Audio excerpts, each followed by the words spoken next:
प्यारे भक्तों, पौष मास की शुरुआत हो चुकी है और आज की इस वीडियो में मैं आप सभी को सुनाने जा रही हूँ 5 देवी माता की महापुण्य फल प्रदान करने वाली कथा। इन कथाओं को आज से लेकर पौष पूर्णिमा तक रोज एक बार अवश्य सुने। कथाओं को श्रद्धापूर्वक श्रवण करने से और अपनी मन की इच्छा माता के सामने रखने से माता रानी की कृपा से आप सभी भक्तों की हर मनोकामना अवश्य पूर्ण होगी। इसलिए इस कथा को बड़े ही श्रद्धा और प्रसन्नचित मन से पूरा अवश्य सुनेगा और कमेंट बॉक्स में माता रानी की जय अवश्य लिखेगा और इस वीडियो को शेयर अवश्य करें ताकि हर भक्तों को माता रानी की कृपा प्राप्त हो सके। हे माता रानी, आपकी कथा कहने वाले, सुनने वाले और आपके जय जयकार करने वाले सभी भक्तों की और उनके पूरे परिवार की हर मनोकामना को पूर्ण करना। तो आइए प्यारे भक्तों, अपने जीवन की मंगल कामना को करते हुए इस कथा का रसपान करते हैं। प्यारे भक्तों, हम पहले श्रवण करेंगे वैष्णो माता की कथा। तो प्रेम से बोलिए वैष्णो माता की जय। एक बार त्रिकूटा की पहाड़ी पर एक सुंदर कन्या को देखकर भैरवनाथ उससे पकड़ने के लिए दौड़े। तब वह कन्या वायु रूप में बदलकर त्रिकूटा पर्वत की ओर उड़ चली। भैरवनाथ भी उनके पीछे भागे। माना जाता है कि तभी मां की रक्षा के लिए वहां पवन पुत्र हनुमान पहुंच गए। हनुमान जी को प्यास लगने पर माता ने उनके आग्रह पर धनुष से पहाड़ पर बाण चलाकर एक जलधारा निकाली और उस जल में अपने केश धोए। फिर वही एक गुफा में प्रवेश कर माता ने 9 माह तक तपस्या की। हनुमान जी ने पहरा दिया। फिर भैरवनाथ वहां आ धमके। उस दौरान एक साधु ने भैरवनाथ से कहा कि तू जिसे एक कन्या समझ रहा है वह आदि शक्ति जगदम्बा है, इसलिए उस महाशक्ति का पीछा छोड़ दे। भैरवनाथ ने साधु की बात नहीं मानी। तब माता गुफा की दूसरी ओर से मार्ग बनाकर बाहर निकल गई। यह गुफा आज भी अर्धकुमारी या आदि कुमारी या गर्भजून के नाम से प्रसिद्ध है। अर्धकुमारी के पहले माता की चरण पादुका भी है। यह वह स्थान है जहां माता ने भागते भागते मुड़कर भैरवनाथ को देखा था। अंत में गुफा से बाहर निकलकर कन्या ने देवी का रूप धारण किया और भैरवनाथ को वापस जाने के लिए कहकर फिर से गुफा में चली गई। लेकिन भैरवनाथ नहीं माना और गुफा में प्रवेश करने लगा। यह देखकर माता की गुफा में पहरा दे रहे हनुमान जी ने उसे युद्ध के लिए ललकार कर और दोनों का युद्ध हुआ। युद्ध का कोई अंत नहीं देखकर माता वैष्णवी ने महाकाली का रूप लेकर भैरवनाथ का वध कर दिया। कहा जाता है कि अपने वध के बाद भैरवनाथ को अपनी भूल का पश्चाताप हुआ और उसने मां से क्षमादान की भीख मांगी। माता वैष्णो देवी जानती थी कि उन पर हमला करने के पीछे भैरव की प्रमुख मनसा मोक्ष प्राप्त करने की थी। तब उन्होंने न केवल भैरव को पूर्ण जन्म के चक्र से मुक्ति प्रदान की बल्कि उसे वरदान देते हुए कहा कि मेरे दर्शन तब तक पूरे नहीं माने जाएंगे जब तक कोई भक्त मेरी बात तुम्हारे दर्शन नहीं करेगा। उपरोक्त कथा को वैष्णो देवी के भक्त श्रीधर से जोड़कर भी देखा जाता है। 700 वर्ष से भी अधिक समय पहले कटरा से कुछ दूरी पर स्थित हंसाली गांव में मां वैष्णव के परम भक्त श्रीधर रहते थे। वे निसंतान और गरीब थे, लेकिन वो सोचा करते थे कि एक दिन वे माता का भंडारा रखेंगे। एक दिन श्रीधर ने आसपास के सभी गांव वालों को प्रसाद ग्रहण करने का न्योता दिया और भंडारे वाले दिन श्रीधर अनुरोध करते हुए सभी के घर बारी बारी गए ताकि उन्हें खाना बनाने की सामग्री मिले और वह खाना बनाकर मेहमानों को भंडारे वाले दिन खिला सके। जितने लोगों ने उनकी मदद की वह काफ़ी नहीं थी, क्योंकि मेहमान बहुत ज़्यादा थे। वह सोच रहे थे इतने कम सामान के साथ भंडारा कैसे होगा। भंडारे के एक दिन पहले श्रीधर एक पल के लिए भी सो नहीं पा रहे थे, यह सोचकर कि वह मेहमानों को भोजन कैसे करा सकेंगे। वह सुबह तक समस्याओं से घिरे हुए थे और बस उसे अब देवी माँ से ही आस थी। वह अपनी झोपड़ी के बाहर पूजा के लिए बैठ गए। दोपहर तक मेहमान आना शुरू हो गए। श्रीधर को पूजा करते देख वे जहाँ जगह दिखी वहाँ बैठ गए। सभी लोग श्रीधर की छोटी सी कुटिया में आसानी से बैठ गए। श्रीधर ने अपनी आंखें खोली और सोचा कि इन सभी को भोजन कैसे कराएंगे। तब उसने एक छोटी लड़की को झोपड़ी से बाहर आते हुए देखा, जिसका नाम वैष्णवी था।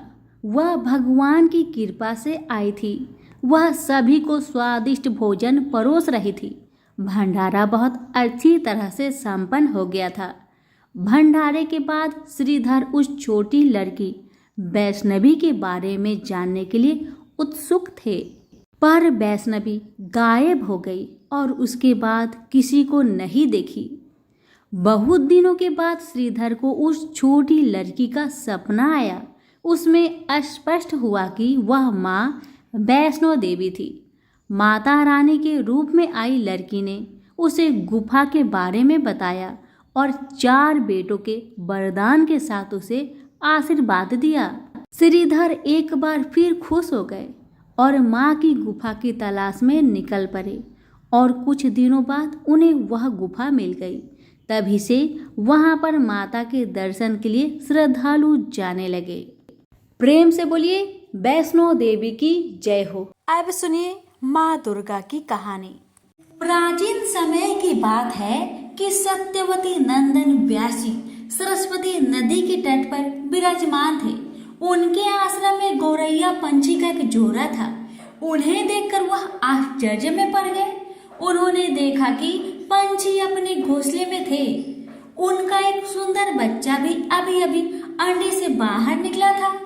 उस बच्चे के सभी अंग बड़े सुंदर तथा पंख और रोह से सहित थे। दोनों पंछी उस बच्चे को आहार पहुंचाने के लिए असीम प्रयत्न कर रहे थे। बार बार दाना लाकर उन्हें बच्चे के मुख में डालना और उनका प्रधान कर्तव्य बन गया था। वे आनंद सहित विह्वल होकर उस बच्चे के अंगों को अपने अंगों से रगड़ते और प्रेम पूर्वक मुख चूमा करते थे।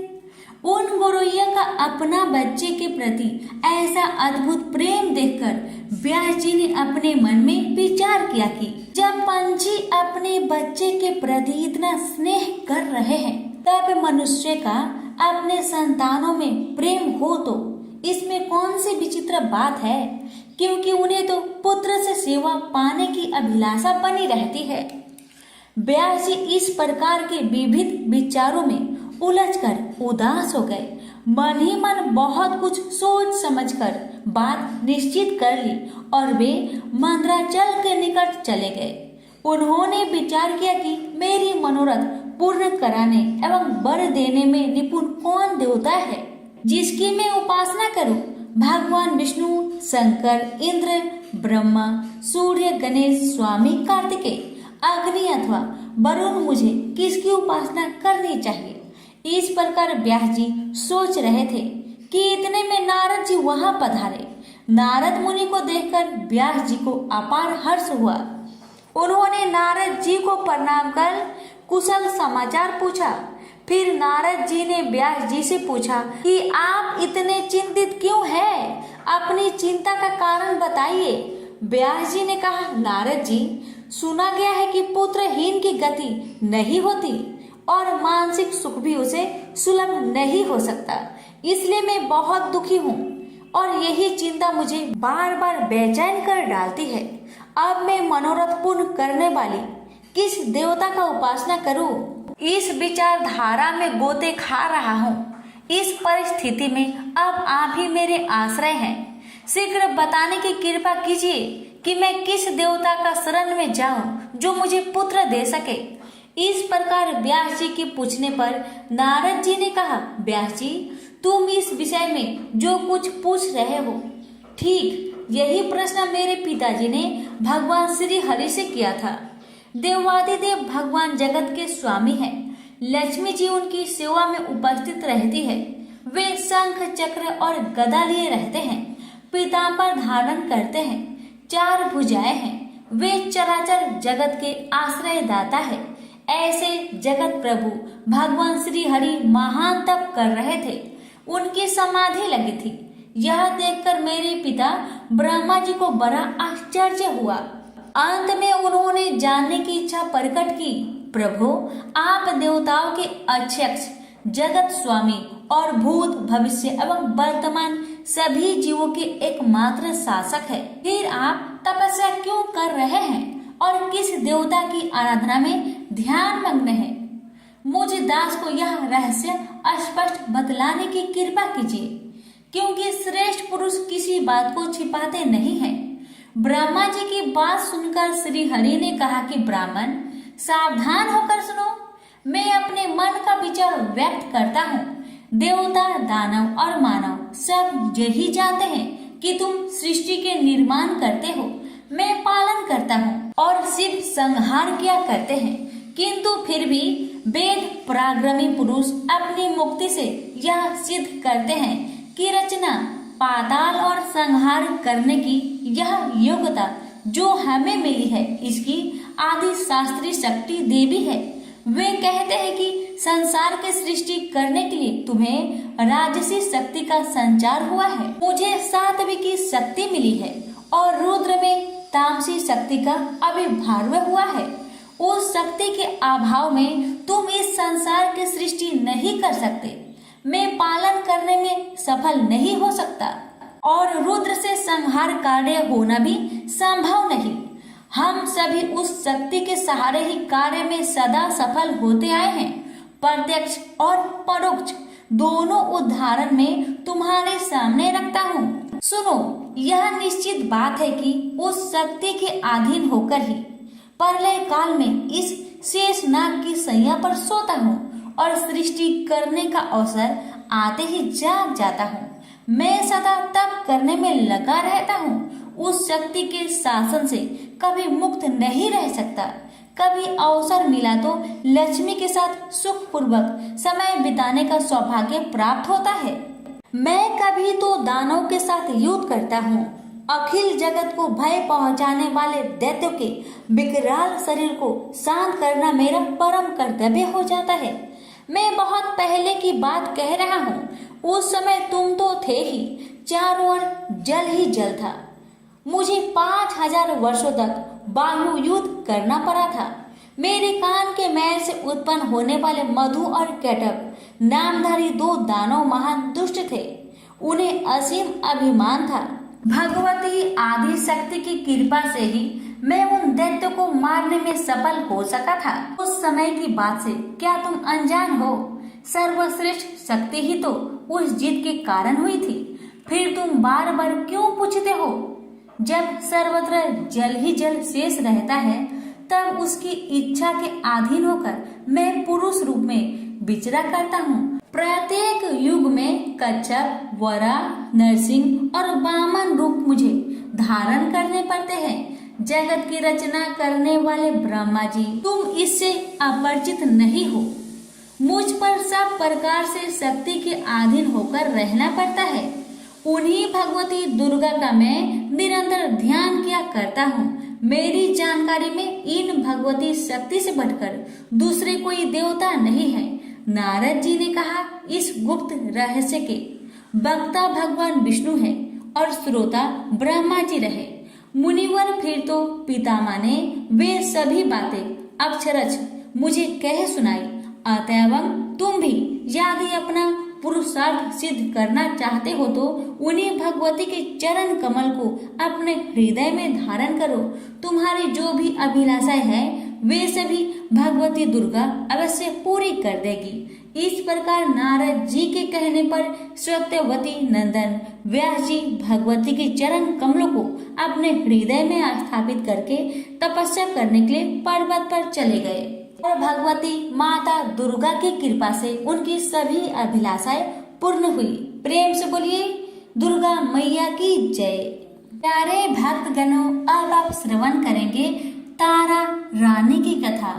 माँ भगवती को मानने वाले में से एक राजा अस्पर्श भी थे। वो दिन रात उनकी पूजा अर्चना में लीन रहते थे। राजा को किसी चीज की कमी न थी, बस उन्हें बच्चे की ख्वाहिश थी। सालों से बच्चा न होने के कारण राजा कुछ निराश रहा करते थे।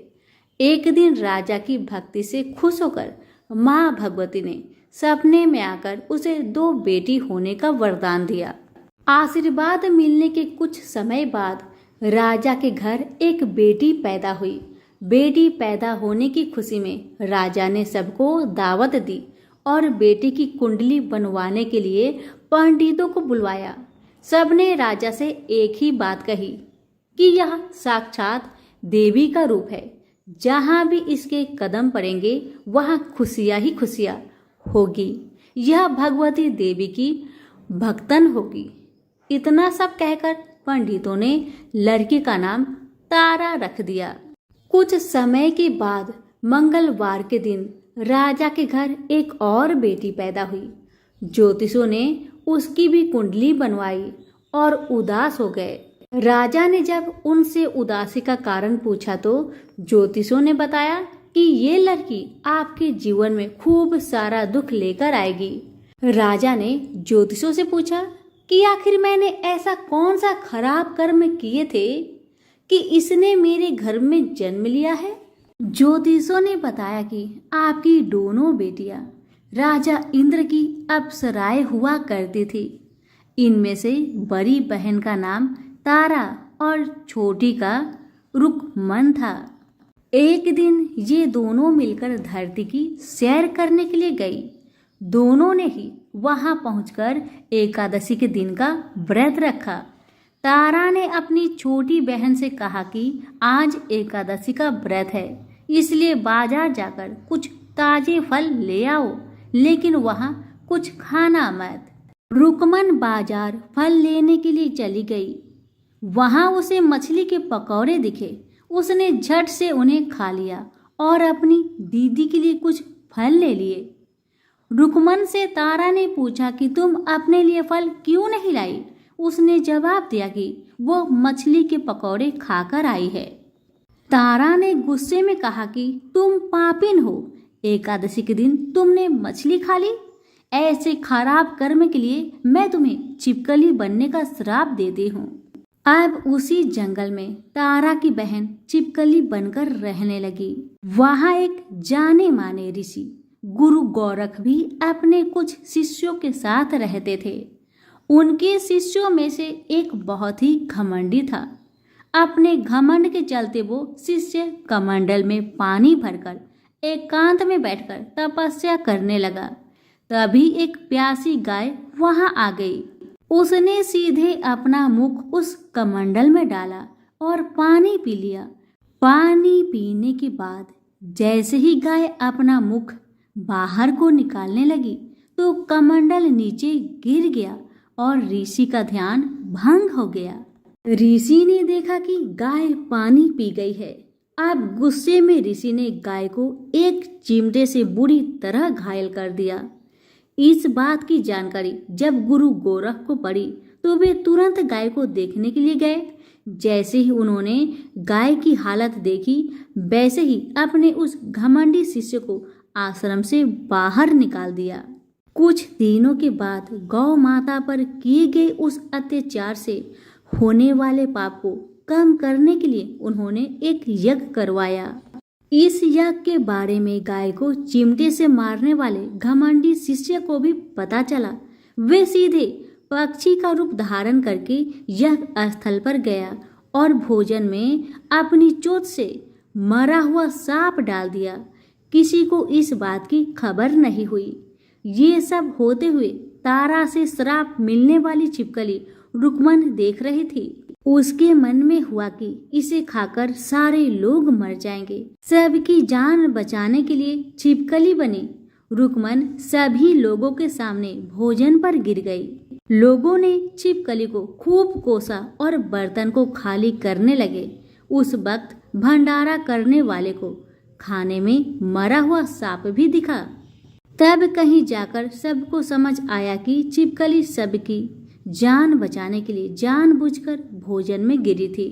एक छिपकली होने के बावजूद भी इतने अच्छे विचार होने की वजह से यज्ञ में मौजूद सारे महत्वपूर्ण लोगों ने कहा कि हमें इस छिपकली की मुक्ति के लिए प्रार्थना करनी चाहिए।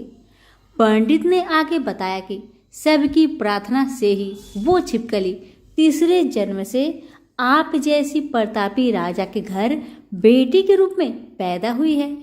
वही तारा ने दूसरे जन्म में तारामती के रूप में लिया और अयोध्या के राजा हरिश्चंद्र से शादी की। राजा से ज्योतिषों ने जैसा बताया ठीक वैसा ही किया। नदी में सोना चांदी जरा हुआ संदूक देखकर काशी के पास से एक भंगी ने उसे बाहर निकाल लिया। उसके कोई बच्चे नहीं थे, इसलिए उसने संदूक के अंदर की लड़की को पालने का फैसला लिया। उसे भंगी व उसकी पत्नी ने खूब प्यार से पाला और रुक्को नाम रख दिया। बड़ी होते ही दोनों ने रुक्को की शादी करवा दी।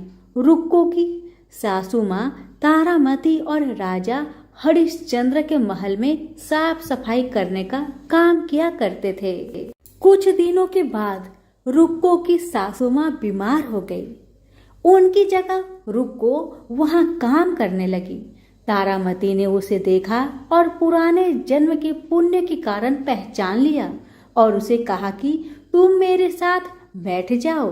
रुक्को ने बोला कि मैं तो भंगिन हूँ, इसलिए आपके पास नहीं बैठ सकती।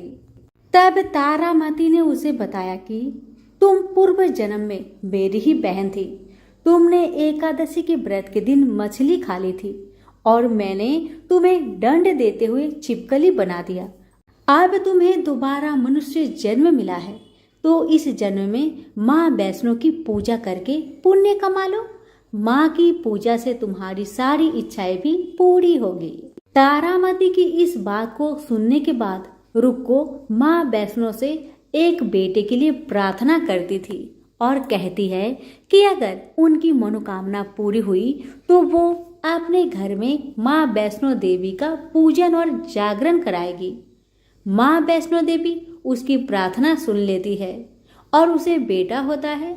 पुत्र की प्राप्ति के बाद रुक्को उसकी देखभाल और लाड़ दुलार में माँ वैष्णो देवी की पूजा करना भूल जाती है। ऐसे होते होते 5 साल बीत गए और फिर एक दिन उस बच्चे को चेचक यानी माता निकल आती है। बच्चे की ऐसी स्थिति देखकर परेशान रुक्को अपने पिछले जन्म की बहन तारामती के घर जाकर उन्हें इस समस्या के बारे में बताती है। तब तारामती ने पूछा कि तुमने माँ वैष्णो देवी की पूजा अर्चना में कोई गलती तो नहीं की? फिर रुक्को को याद आता है कि उसने माँ वैष्णो देवी का जागरण कराने का प्रण लिया था। ये बात याद आते ही रुक्को को काफी पछतावा हुआ और मन में माँ से कहा कि बच्चे के ठीक होते ही वो अपने घर में जागरण कराएगी। अगले ही दिन उसका बेटा पूरी तरह ठीक हो जाता है।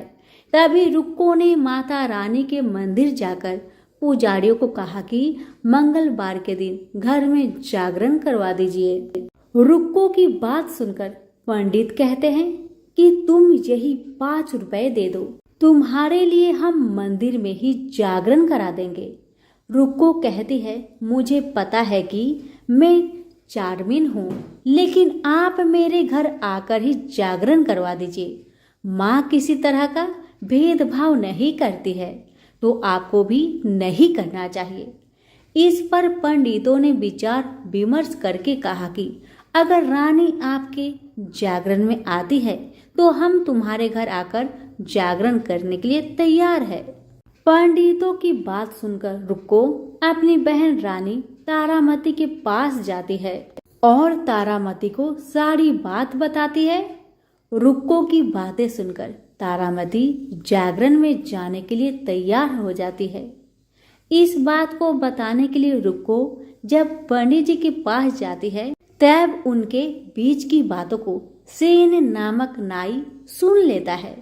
फिर वह राजा हरिश्चंद्र को जाकर सारी बातें बता देता है। राजा के मन में हुआ कि रानी को नीची जाति वालों के घर जागरण में नहीं जाना चाहिए।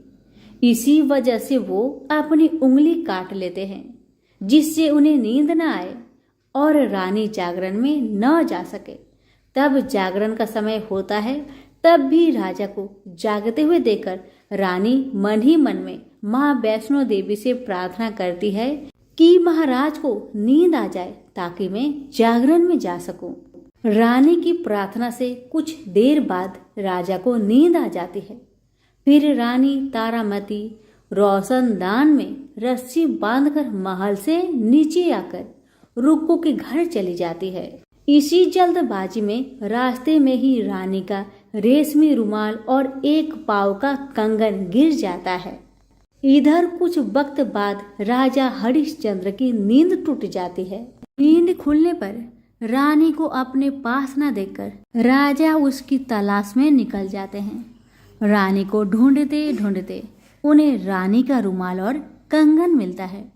रानी की चीजों को अपने साथ लेकर राजा जागरण स्थल पहुंचते हैं और एक जगह चुपचाप बैठकर जागरण सुनने लगते हैं। माँ वैष्णो देवी के जयकारे के साथ जागरण खत्म होता है और सभी को प्रसाद दिया जाता है। तब रानी अपने हिस्से के प्रसाद को झोली में डाल लेती है। रानी के ऐसा करने पर लोग उनसे पूछते हैं कि वो प्रसाद क्यों नहीं खा रही है। अगर आप प्रसाद का सेवन नहीं करती हैं तो जागरण में आए लोग भी प्रसाद नहीं खाएंगे। तब रानी बोलती है कि वह प्रसाद राजा के लिए था, अब आप मुझे प्रसाद दीजिए। फिर अपने लिए प्रसाद लेकर रानी सबके सामने उसे खा लेती है। रानी के प्रसाद खाते ही जागरण में मौजूद सभी भक्तों ने भी प्रसाद खाया। उसके बाद रानी महल के लिए निकल जाती है। तभी रास्ते में ही राजा उन्हें रोककर पूछते हैं कि तुमने नीच जाति के घर प्रसाद खाकर खुद को अपवित्र कर लिया है। तुमने मेरे लिए भी प्रसाद रखा है, अब तुम उससे मुझे भी अपवित्र करना चाहती हो। अब मैं तुम्हें अपने महल में नहीं लेकर जा सकता। यह बोलते हुए जब राजा रानी की झोली को देखता है तब उन्हें प्रसाद की जगह गुलाब, चंपा जैसे अनेक फूल और कच्चा चावल व सुपारियां नजर दिखती है। इस चमत्कार को देखकर राजा हैरान हो जाते हैं। फिर राजा चुपचाप रानी को अपने साथ लेकर महल पहुंचते हैं। वह रानी बिना माचिस के ही माता रानी के सामने दीपक जलाकर राजा हरिश्चंद्र को और हैरान कर देती है। फिर रानी बोलती है कि माता के दर्शन करने के लिए बहुत बड़ा त्याग करना पड़ता है। इसके लिए आपको अपने बेटे रोहितास की बलि देनी होगी, तभी माँ दुर्गा आपको साक्षात दर्शन देगी। यह सुनकर राजा के मन में माँ के दर्शन की इच्छा होने लगी, जिसके लिए राजा अपने पुत्र की बलि दे देते हैं। बलि देने के बाद माँ दुर्गा शेर पर सवार होकर प्रकट हो जाती है। उन्हें देखकर राजा हरिश्चंद्र काफी खुश हो गए और माँ दुर्गा ने तुरंत राजा के बेटे को दोबारा जिंदा कर दिया। इस चमत्कार को देखकर राजा हरिश्चंद्र खुश हो गए। तभी राजा ने माँ की पूरी विधि से पूजा करके उनसे गलतियों की माफी मांगी। माँ दुर्गा ने भी राजा को खुश रहने का आशीर्वाद दिया और अंतर ध्यान हो गई। तब राजा ने तारा रानी से कहा कि मैं बहुत खुश हूँ कि मुझे पत्नी के रूप में आप मिली हैं। फिर राजा हरिश्चंद्र, तारा रानी और रुक्मन तीनों अपनी मनुष्य योनि से छुटकारा पाकर देवलोक में चले जाते हैं। प्रेम से बोलिए जगदम्बा मैया की जय हो। सुनिए माता पार्वती की संपूर्ण कथा। दक्ष प्रजापति की सभी पुत्रियां गुणवंती थी। फिर भी दक्ष के मन में संतोष नहीं था। वे चाहते थे उनके घर में एक ऐसी पुत्री का जन्म हो जो सर्वशक्ति संपन्न हो एवं सर्व विजयिनी हो। अतः दक्ष एक ऐसी ही पुत्री के लिए तप करने लगा।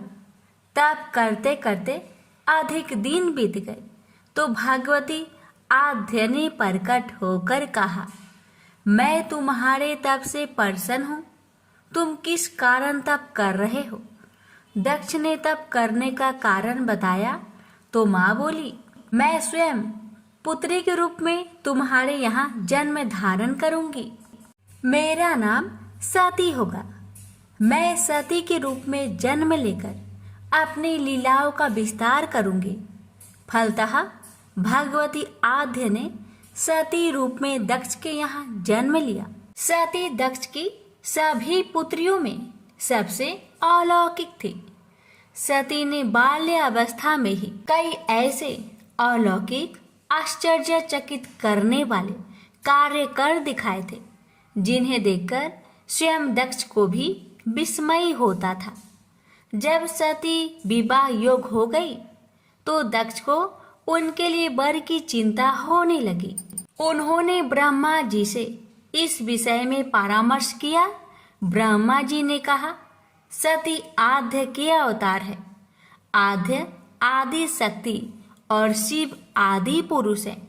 अतः सती के विवाह के लिए शिव ही योग और उचित वर है। दक्ष ने ब्रह्मा जी की बात मानकर सती का विवाह भगवान शिव के साथ कर दिया। सती कैलाश में जाकर भगवान शिव के साथ रहने लगे। भगवान शिव दक्ष के दामाद थे, किंतु किसी वजह से दक्ष के हृदय में भगवान शिव के प्रति बैर और विरोध भाव पैदा हो गया। एक बार देवलोक में ब्रह्मा ने धर्म के निरूपण के लिए एक सभा का आयोजन किया था। सभी बड़े बड़े देवता सभा में एकत्र हुए। भगवान शिव भी इस सभा में बैठे थे। सभा मंडल में दक्ष का आगमन हुआ। दक्ष के आगमन पर सभी देवता उठकर खड़े हो गए, पर भगवान शिव खड़े नहीं हुए। उन्होंने दक्ष को प्रणाम भी नहीं किया। फलतः दक्ष ने अपमान का अनुभव किया। केवल यही नहीं, उनके हृदय में भगवान शिव के प्रति ईर्ष्या की आग जल उठी। वे उनसे बदला लेने के लिए समय और अवसर की प्रतीक्षा करने लगे। एक बार सती और शिव कैलाश पर्वत पर बैठे हुए परस्पर वार्तालाप कर रहे थे। उसी समय आकाश मार्ग से कई विमान कनखल की ओर जाते हुए दिखाई पड़े। सती ने उन विमानों को देखकर भगवान शिव से पूछा, प्रभु, ये सभी विमान किसके हैं और कहाँ जा रहे हैं? भगवान शंकर ने उत्तर दिया, आपके पिता ने बड़े यज्ञ का आयोजन किया है। समस्त देवता और देवांगनाएं इस विमानों में बैठकर उसी यज्ञ में सम्मिलित होने के लिए जा रहे हैं। इस पर सती ने दूसरा प्रश्न किया, क्या मेरे पिता ने आपको यज्ञ में सम्मिलित होने के लिए नहीं बुलाया? भगवान शंकर ने उत्तर दिया, आपके पिता मुझसे बैर रखते हैं, फिर वो मुझे क्यों बुलाने लगे? सती मन ही मन सोचने लगी। फिर बोली, यज्ञ के इस अवसर पर अवश्य मेरी सभी बहनें आएंगी। उनसे मिले हुए बहुत दिन हो गए। यदि आपकी अनुमति हो तो मैं भी अपने पिता के घर जाना चाहती हूँ। यज्ञ में सम्मिलित हो लूंगी और बहनों से भी मिलने का सुअवसर मिलेगा। भगवान शिव ने उत्तर दिया, इस समय वहां जाना उचित नहीं होगा। आपके पिता मुझसे बैर रखते हैं। हो सकता है वे आपका भी अपमान करे। बिना बुलाए किसी के घर जाना उचित नहीं होता है। इस पर सती ने प्रश्न किया, ऐसा क्यों? भगवान शिव ने उत्तर दिया, विवाहित लड़की को बिना बुलाए पिता के घर नहीं जाना चाहिए, क्योंकि विवाह हो जाने पर लड़की अपने पति की हो जाती है। पिता के घर से उसका संबंध टूट जाता है। लेकिन सती पीहर जाने के लिए हठ करती रही, अपनी बात बार बार दोहराती रही। उनकी इच्छा देखकर भगवान शिव ने पीहर जाने की अनुमति दे दी। उनके साथ अपना एक गण भी साथ में भेज दिया। उस गण का नाम वीरभद्र था। सती वीरभद्र के साथ अपने पिता के घर गई। घर में सती से किसी ने भी प्रेम पूर्वक वार्तालाप नहीं किया। दक्ष ने उन्हें देखकर कहा, तुम क्या यहाँ मेरे अपमान कराने आई हो? अपनी बहनों को तो देखो, वे किस प्रकार भांति भांति के अलंकारों और सुंदर वस्त्रों से सुसज्जित है। तुम्हारे शरीर पर मात्र बाघंबर है। तुम्हारा पति शमशानवासी और भूतों का नायक है। वह तुम्हें बाघंबर छोड़कर और पहना ही क्या सकता है। दक्ष के कथन से सती के हृदय में पश्चाताप का सागर उमड़ पड़ा। वे सोचने लगी, उन्होंने यहाँ आकर अच्छा नहीं किया। भगवान ठीक ही कह रहे थे, बिना बुलाए पिता के घर में भी नहीं जाना चाहिए। पर अब क्या हो सकता है, अब तो आ ही गई हूँ। पिता के कटु और अपमानजनक शब्द सुनकर भी सती मौन रही। वे उस यज्ञ मंडल में गई जहाँ सभी देवता और ऋषि मुनि बैठे थे तथा यज्ञ कुंड में धू धू करती जलती हुई अग्नि में आहुतियां डाली जा रही थी। सती ने यज्ञ मंडप में सभी देवताओं के तो भाग देखे, किंतु भगवान शिव का भाग नहीं देखा। वे भगवान शिव का भाग ना देखकर अपने पिता से बोली, पिता श्रेष्ठ, यज्ञ में तो सबके भाग दिखाई पड़ रहे हैं, किंतु कैलाशपति का भाग नहीं है। आपने उनका भाग क्यों नहीं रखा? दक्ष ने गर्व से उत्तर दिया, मैं तुम्हारे पति शिव को देवता नहीं समझता। वह तो भूतों का स्वामी, नग्न रहने वाला और हड्डियों की माला धारण करने वाला है। वह देवताओं की पंक्ति में बैठने योग्य नहीं है। उसे कौन भाग देगा? सती के नेत्र लाल हो उठे। उनका मुखमंडल प्रलय की सूर्य की भांति तेजोदीप्त हो उठा। उन्होंने पीड़ा से तिल मिलाते हुए कहा, ओ, मैं इन शब्दों को कैसे सुन रही हूँ? मुझे धिक्कार है। देवताओं, तुम्हें भी धिक्कार है। तुम भी उन कैलाशपति के लिए इन शब्दों को कैसे सुन रहे हो, जो मंगल के प्रतीक है और जो क्षण मात्र में संपूर्ण सृष्टि को नष्ट करने की शक्ति रखते हैं। वे मेरे स्वामी हैं। नारी के लिए उसका पति ही स्वर्ग होता है। जो नारी अपने पति के लिए अपमानजनक शब्द को सुनती है, उसे नरक में जाना पड़ता है। पृथ्वी सुनो, आकाश सुनो और देवताओं तुम भी सुनो। मेरे पिता ने मेरे स्वामी का अपमान किया है। मैं अब एक क्षण भी जीवित रहना नहीं चाहती। सती अपने कथन को समाप्त करती हुई यज्ञ के कुंड में कूद पड़ी। जलती हुई आहुतियों के साथ उनका शरीर भी जलने लगा। यज्ञ मंडप में खलबली पैदा हो गई। हाहाकार मच गया। देवता उठकर खड़े हो गए। वीरभद्र क्रोध से कांप उठे। वे उछल उछल कर यज्ञ का विध्वंस करने लगे। यज्ञ मंडप में भगदड़ मच गई। देवता और ऋषि मुनि भाग खड़े हुए। वीरभद्र ने देखते ही देखते दक्ष का मस्तक काट कर फेंक दिया। समाचार भगवान शिव के कानों में भी पड़ा। वे प्रचंड आंधी की भांति कनखल जा पहुंचे।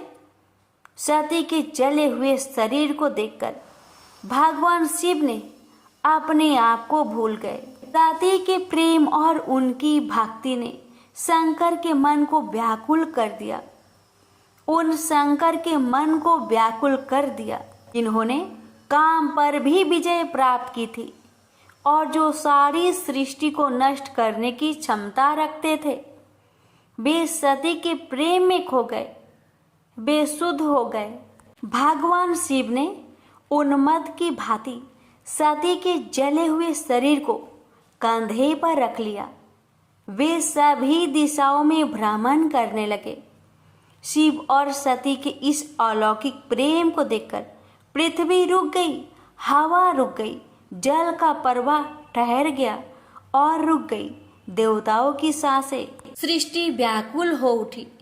सृष्टि के प्राणी पुकारने लगे, त्राहि माम, त्राहि माम। भयंकर संकट उपस्थित देखकर सृष्टि के पालक भगवान विष्णु आगे बढ़े। वे भगवान शिव की बेसुधी में अपने चक्र से सती के एक एक अंग को काट काट कर गिराने लगे। धरती पर 51 स्थानों में सती के अंग कट कट कर गिरे। जब सती के सारे अंग कट कर गिर गए तो भगवान शिव पुनः अपने आप में आए। जब वे अपने आप में आए तो पुनः सृष्टि के सारे कार्य चलने लगे। धरती पर जिन 51 स्थानों में सती के अंग कट कट कर गिरे थे, वे ही स्थान आज शक्तिपीठ माने जाते हैं। आज भी उन स्थानों में सती का पूजन होता है, उपासना होती है। धन्य था शिव और सती का प्रेम। शिव और सती के प्रेम में उन्हें अमर और वंदनीय बना दिया। प्रेम से बोलिए सती मैया की जय। सुनेंगे माँ पार्वती के रूप में जन्म की कथा। बाद में सती की बीरा में शंकर जी दयनीय दशा हो गई। वे हर पल सती का ही ध्यान करते रहते और उन्हीं ही चर्चा में व्यस्त रहते। उधर सती ने भी शरीर का त्याग करते समय संकल्प किया था कि मैं राजा हिमालय के यहाँ जन्म लेकर शंकर जी की अर्धांगिनी बनूं। अब जगदम्बा का संकल्प व्यर्थ होने से तो रहा। वे उचित समय पर राजा हिमालय की पत्नी मेनका के गर्भ में प्रविष्ट होकर उनकी कोख में से प्रकट हुई। पर्वतराज की पुत्री होने के कारण वे पार्वती कहलाई। जब पार्वती बड़ी होकर सयानी हुई तो उनके माता पिता को अच्छा वर तलाश करने की चिंता सताने लगी। एक दिन अचानक देव ऋषि नारद राजा हिमालय के महल में आ पहुंचे और पार्वती को देख कहने लगे कि इसका विवाह शंकर जी के साथ होना चाहिए और वे ही सभी दृष्टि से इसके योग हैं। पार्वती के माता पिता के आनंद का यह जानकर ठिकाना ना रहा कि साक्षात जगत माता सती ही उनके यहाँ प्रकट हुई है। वे मन ही मन भाग्य को सहराने लगे। एक दिन अचानक भगवान शंकर सती की बीरा में घूमते घूमते उसी प्रदेश में जा पहुंचे और पास के ही स्थान गंगा अवतरण में तपस्या करने लगे। जब हिमालय को इसकी जानकारी मिली तो वे पार्वती को लेकर शिव जी के पास गए। वहां राजा ने शिव जी से विनम्रता पूर्वक अपनी पुत्री को सेवा में ग्रहण करने की प्रार्थना की। शिव जी ने पहले तो आनाकानी की, किंतु पार्वती की भक्ति देखकर वे उनका आग्रह न टाल सके। शिव जी से अनुमति मिलने के बाद तो पार्वती प्रतिदिन अपनी सखियों को साथ ले उनकी सेवा करने लगी। पार्वती हमेशा इस बात का सदा ध्यान रखती थी कि शिव जी को किसी भी प्रकार का कष्ट ना हो। वे हमेशा उनके चरण धोकर चरणोदक ग्रहण करती और षोडशोपचार से पूजा करती। इसी तरह पार्वती को भगवान शंकर की सेवा करते दीर्घ समय व्यतीत हो गया, किंतु पार्वती जैसी सुंदर बला से इस प्रकार एकांत में सेवा लेते रहने पर भी शंकर के मन में कभी विकार नहीं हुआ। वे सदा अपनी समाधि में ही निश्चल रहते। उधर देवताओं को तारक नाम का असुर बड़ा त्रास देने लगा। यह जानकर कि शिव के पुत्र से ही तारक की मृत्यु हो सकती है, सभी देवता शिव पार्वती का विवाह कराने की चेष्टा करने लगे। उन्होंने शिव को पार्वती के प्रति अनुरक्त करने के लिए कामदेव को उनके पास भेजा, किंतु पुष्पा युद्ध का पुष्पा बाण भी शंकर के मन को विक्षुब्ध न कर सका। उल्टा कामदेव उनकी क्रोध अग्नि से भस्म हो गए। इसके बाद शंकर भी वहां अधिक रहना अपनी तपस्याचार के लिए अंतराय रूप समझ कैलाश की ओर चल दिए। पार्वती को शंकर की सेवा से वंचित होने का बड़ा दुख हुआ, किंतु उन्होंने निराश ना होकर आपकी बार तप द्वारा शंकर को संतुष्ट करने की मन में ठानी। उनकी माता ने उन्हें सुकुमार एवं तप के अयोग्य समझकर बहुत माना किया, इसलिए उनका उमा नाम प्रसिद्ध हुआ, किंतु पार्वती पर इसका असर ना हुआ। अपने संकल्प से वे तनिक भी विचलित नहीं हुई। वे भी घर से निकल उसी शिखर पर तपस्या करने लगी जहाँ शिव जी ने तपस्या की थी। तभी से लोग उस शिखर को गौरी शिखर कहने लगे। वहां उन्होंने पहले वर्ष फलहार से जीवन व्यतीत किया। दूसरे वर्ष वे पर्ण वृक्षों के पत्ते खाकर रहने लगी और फिर तो उन्होंने पर्ण का भी त्याग कर दिया और इसलिए वे अपर्णा कहलाई। इस प्रकार पार्वती ने 3000 वर्ष तक तपस्या की। उनकी कठोर तपस्या को देख ऋषि मुनि भी दंग रह गए। अंत में भगवान आशुतोष का आसन हिला। उन्होंने पार्वती की परीक्षा लेने के लिए पहले सप्त ऋषियों को भेजा और पीछे स्वयं वटु भेष धारण कर पार्वती की परीक्षा के निमित्त प्रस्थान किया। प्रेम से बोलिए हर हर महादेव। माता पार्वती की जय। आप सुनेंगे गंगा माता की पावन कथा। विश्वामित्र ने इस प्रकार कथा सुनाना आरंभ किया। पर्वतराज हिमालय की अत्यंत रूपवती, लावण्यमयी एवं सर्वगुण संपन्न 2 कन्याएं थी। सेमरू पर्वत की पुत्री मैना इन कन्याओं की माता थी। हिमालय की बड़ी पुत्री का नाम गंगा तथा छोटी पुत्री का नाम उमा था। गंगा अत्यंत प्रभावशाली और असाधारण देवी गुणों से संपन्न थी। वह किसी बंधन को स्वीकार न कर मनमाने मार्गों का अनुसरण करती थी। उसकी इस असाधारण प्रतिभा से प्रभावित होकर देवता लोग विश्व के कल्याण की दृष्टि से उसे हिमालय से मांगकर ले गए। पर्वतराज की दूसरी कन्या उमा बड़ी तपस्विनी थी। उसने कठोर एवं असाधारण तपस्या करके महादेव जी को वर के रूप में प्राप्त किया। विश्वामित्र के इतना कहने पर राम ने कहा, हे भगवान, जब गंगा को देवता लोग सुरलोक ले गए तो वह पृथ्वी पर कैसे अवतरित हुई और गंगा को त्रिपथ गंगा क्यों कहते हैं? इस पर ऋषि विश्वामित्र ने बताया, महादेव जी का विवाह तो उमा के साथ हो गया था, किंतु 100 वर्ष तक भी उनके किसी संतान की उत्पत्ति नहीं हुई। एक बार महादेव जी के मन में संताप उत्पन्न करने का विचार आया। जब उनके इस विचार की सूचना ब्रह्मा जी सहित देवताओं को मिली तो वे विचार करने लगे कि शिव जी के संतान के तेज को कौन संभाल सकेगा। उन्होंने अपनी इस शंका को शिव जी के सम्मुख प्रस्तुत किया।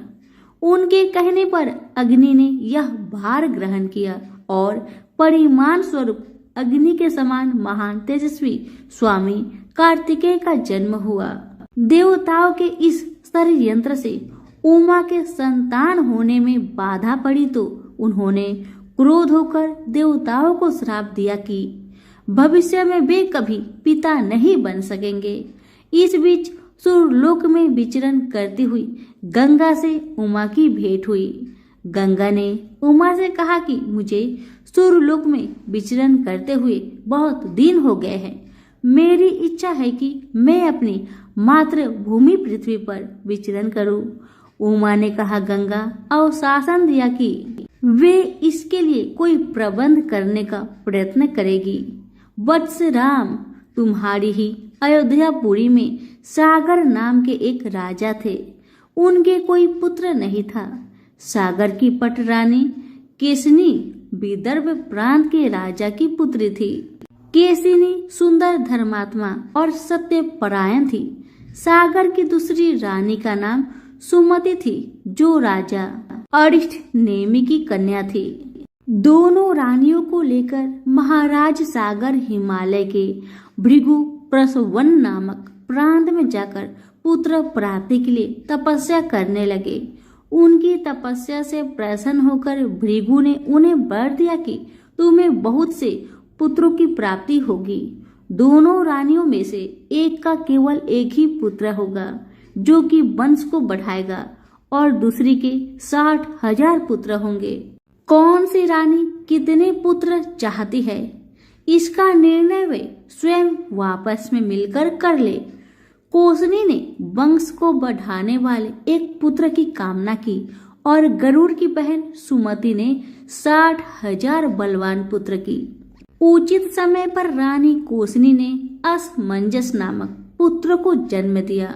रानी सुमति के गर्भ से एक टुम्बा निकल, जिसे फोड़ने पर छोटे छोटे 60,000 पुत्र निकले। उन सबका पालन पोषण घी के घरों में रखकर किया गया। कालचक्र बीतता गया और सभी राजकुमार युवा हो गए। सागर का ज्येष्ठ पुत्र असमंजस बड़ा दुराचारी था और उसे नगर के बालकों को सरयू नदी में फेंककर उन्हें डूबते हुए देखने में बड़ा आनंद आता था। इस दुराचारी पुत्र से दुखी होकर सागर ने उसे अपने राज्य से निर्वासित कर दिया। असमंजस के अंशुमान नाम का एक पुत्र था। अंशुमान अत्यंत सदाचारी और पराक्रमी था। एक दिन राजा सागर के मन में अश्वमेघ यज्ञ करवाने का विचार आया। शीघ्र ही उन्होंने अपने इस विचार को कार्य रूप में परिवर्तित कर दिया। राम ने ऋषि विश्वामित्र से कहा, गुरुदेव, मेरी रुचि अपने पूर्वज सागर की यज्ञ कथा को विस्तार पूर्वक सुनने में है। अतः कृपा करके इस वृत्तांत को पूरा पूरा सुनाइए। राम के इस तरह कहने पर ऋषि विश्वामित्र प्रसन्न होकर कहने लगे, राजा सागर ने हिमालय एवं विंध्याचल के बीच की हरी भरी भूमि पर एक विशाल यज्ञ मंडप का निर्माण करवाया। फिर अश्वमेघ यज्ञ के लिए श्यामकर्ण घोड़ा छोड़कर उसकी रक्षा के लिए पराक्रमी अंशुमान को सेना के साथ उसके पीछे भेज दिया। यज्ञ की संभावित सफलता के परिमाण की आशंका से भयभीत होकर इंद्र ने एक राक्षस का रूप धारण करके उस घोड़े को चुरा लिया।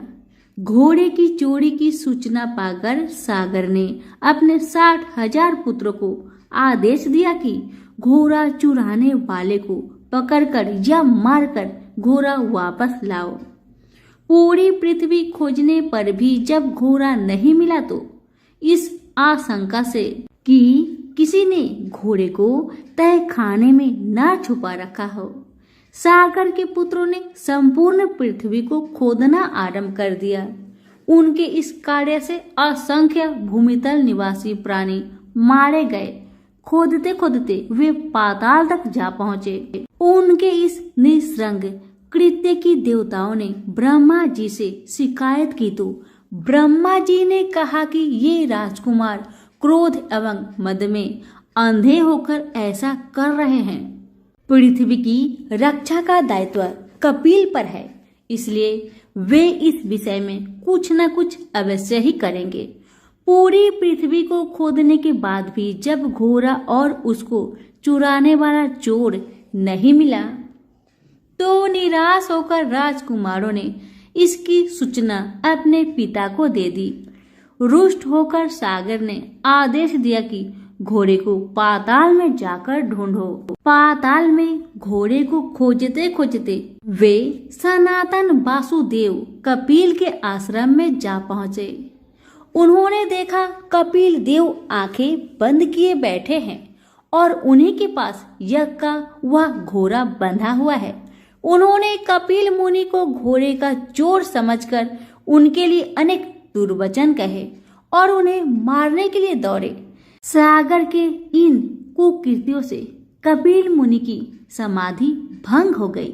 उन्होंने क्रोध होकर सागर के उन सब पुत्रों को भस्म कर दिया। जब महाराज सागर को बहुत दिनों तक अपने पुत्र की सूचना नहीं मिली तो उन्होंने अपने तेजस्वी पौत्र अंशुमान को अपने पुत्रों तथा घोड़े का पता लगाने के लिए आदेश दिया।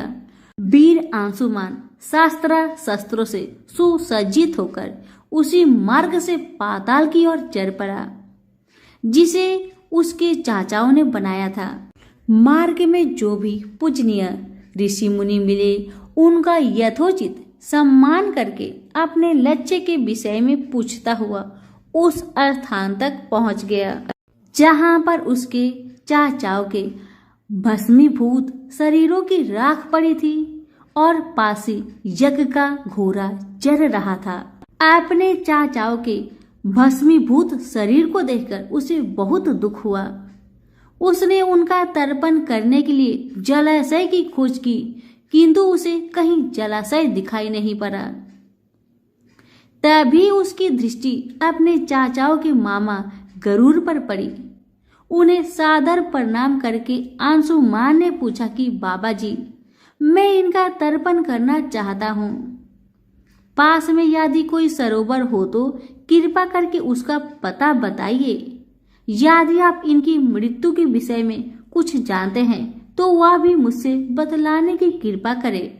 गरुड़ जी ने बताया कि किस प्रकार उसके चाचाओं ने कपिल मुनि के साथ उद्घंट व्यवहार किया था, जिसके कारण कपिल मुनि ने उन सबको भस्म कर दिया।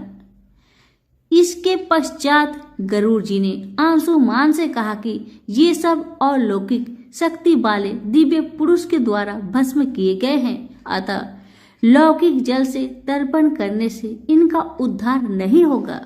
केवल हिमालय की ज्येष्ठ पुत्री गंगा के जल से ही तर्पण करके इनका उद्धार संभव है। अब तुम घोड़े को लेकर वापस चले जाओ जिससे कि तुम्हारा पितामह का यज्ञ पूर्ण हो सके। गरुड़ जी की आज्ञा अनुसार अंशुमान वापस अयोध्या पहुंचे और अपने पितामह को सारा वृत्तांत सुनाया। महाराज सागर ने दुखी मन से यज्ञ पूरा किया। वे अपने पुत्र के उद्धार करने के लिए गंगा को पृथ्वी पर लाना चाहते थे, पर ऐसा करने के लिए उन्हें कोई भी युक्ति न सूझी। थोड़ा रुककर विश्वामित्र ने कहा, महाराज, सागर के देहांत के पश्चात अंशुमान बड़ी न्यायप्रियता के साथ शासन करने लगा। अंशुमान के परम प्रतापी पुत्र दिलीप हुए। दिलीप की व्यवसाय हो जाने पर अंशुमान दिलीप को राज्य का भार सौंपकर हिमालय की कंदराओं में जाकर गंगा को प्रसन्न करने के लिए तपस्या करने लगे, किंतु उन्हें सफलता प्राप्त नहीं हो पाई। उनका स्वर्गवास हो गया। इधर जब राजा दिलीप का धर्मनिष्ठ पुत्र भगीरथ बड़ा हुआ तो उसे राज्य का भार सौंपकर दिलीप भी गंगा को पृथ्वी पर लाने के लिए तपस्या करने चले गए, पर उन्हें भी मनोवांछित फल नहीं मिला। भगीरथ बड़े प्रजावत्सल नरेश थे, किंतु उनकी कोई संतान नहीं हुई। इस पर वे अपने राज्य का भार मंत्रियों को सौंपकर स्वयं गंगावतरण के लिए गोकर्ण नामक तीर्थ पर जाकर कठोर तपस्या करने लगे। उनकी अभिभूत पूर्व तपस्या से प्रसन्न होकर ब्रह्मा जी ने उन्हें वर मांगने के लिए कहा। भगीरथ ने ब्रह्मा जी से कहा कि हे प्रभु, यदि आप मुझ पर प्रसन्न है तो मुझे यह वर दीजिए कि सागर के पुत्र को मेरे प्रयत्नों से गंगा का जल प्राप्त हो, जिससे उनका उद्धार हो सके। इसके अतिरिक्त मुझे संतान प्राप्ति का भी वर दीजिए, ताकि इक्ष्वाकु वंश नष्ट न हो। ब्रह्मा जी ने कहा कि संतान का तेरा मनोरथ शीघ्र ही पूर्ण होगा, किंतु तुम्हारे माथे गए प्रथम वरदान को देने में कठिनाई यह है कि जब गंगा जी वेग के साथ पृथ्वी पर अवतरित होगी तो उनके वेग को पृथ्वी संभाल नहीं सकेगी। गंगा जी की वेग को संभालने की क्षमता महादेव जी के अतिरिक्त किसी में भी नहीं है, इसलिए तुम्हें महादेव जी को प्रसन्न करना होगा। इतना कहकर ब्रह्मा जी अपने लोक को चले गए। भगीरथ ने साहस नहीं छोड़ा। वे 1 वर्ष तक पैर के अंगूठे के सहारे खड़े होकर महादेव जी की तपस्या करते रहे। केवल वायु के अतिरिक्त उन्होंने किसी अन्य वस्तु का भक्षण नहीं किया। अंत में इस महान भक्ति से प्रसन्न होकर महादेव जी ने भगीरथ को दर्शन देकर कहा, हे भक्त श्रेष्ठ, हम तेरी मनोकामना पूरी करने के लिए गंगा जी को अपने मस्तक पर धारण करेंगे। इसकी सूचना पाकर बेबस होकर गंगा जी को सूर्यलोक का परित्याग करना पड़ा। उस समय वे सूर्यलोक से कहीं जाना नहीं चाहती थी, इसलिए वे यह विचार करके कि मैं अपने प्रचंड वेग से शिव जी को बहाकर पाताल लोक ले जाऊंगी, वे भयानक वेग से शिव जी के सिर पर अवतरित हुई। गंगा के इस वेगपूर्ण अवतरण से उनका अहंकार शिव से छुपा नहीं रहा। महादेव जी ने गंगा की वेग गति धाराओं को अपने जटाजूट में उलझा लिया। गंगा जी अपने समस्त प्रयत्नों के बाद भी महादेव जी के जटाओं से बाहर न निकल सकी। गंगा जी को इस प्रकार शिव जी की जटाओं में विलीन होते देख भगीरथ ने फिर शंकर जी की तपस्या की। भगीरथ के इस तपस्या से प्रसन्न होकर भगवान शंकर ने गंगा जी को हिमालय पर्वत पर स्थित बिंदुसर में छोड़ा। छूटते ही गंगा जी 7 धाराओं में बट गई। गंगा जी की 3 धाराएं दाहिनी, पावनी और नलिनी पूर्व की ओर प्रवाहित हुई। सुचक्षु, सीता और सिंधु नाम की 3 धाराएं पश्चिम की ओर बही और 7वीं धारा महाराज भगीरथ के पीछे पीछे चली। जिधर जिधर भगीरथ जाते थे उधर उधर ही गंगा जी जाती थी। स्थान स्थान पर देव, यक्ष, किन्नर, ऋषि मुनि आदि उनके स्वागत के लिए एकत्रित हो रहे थे। जो भी उस जल का स्पर्श करता था भव बाधाओं से मुक्त हो जाता था। चलते चलते गंगा जी उस स्थान पर पहुंची जहां ऋषि जहू यज्ञ कर रहे थे। गंगा जी अपने वेग से उनकी यज्ञशाला को संपूर्ण सामग्री के साथ बहाकर ले जाने लगी। इससे ऋषि को बहुत क्रोध आया और उन्होंने क्रोध होकर गंगा का सारा जल पी लिया। यह देखकर समस्त मुनियों को बड़ा विस्मय हुआ और वे गंगा जी को मुक्त करने के लिए उनकी स्तुति करने लगे। उनकी स्तुति से प्रसन्न होकर जाहू ऋषि ने गंगा जी को अपने कानों से निकाल दिया और उन्हें अपनी पुत्री के रूप में स्वीकार किया। तब से गंगा जाह्नवी कहलाने लगी। इसके पश्चात वे भागीरथ के पीछे पीछे चलते चलते समुद्र तक पहुंच गई और वहां से सागर के पुत्रों का उद्धार करने के लिए रसातल में चली गई। उनके जल के स्पर्श से भस्मीभूत हुए सागर के पुत्र निष्पाप होकर स्वर्ग गए।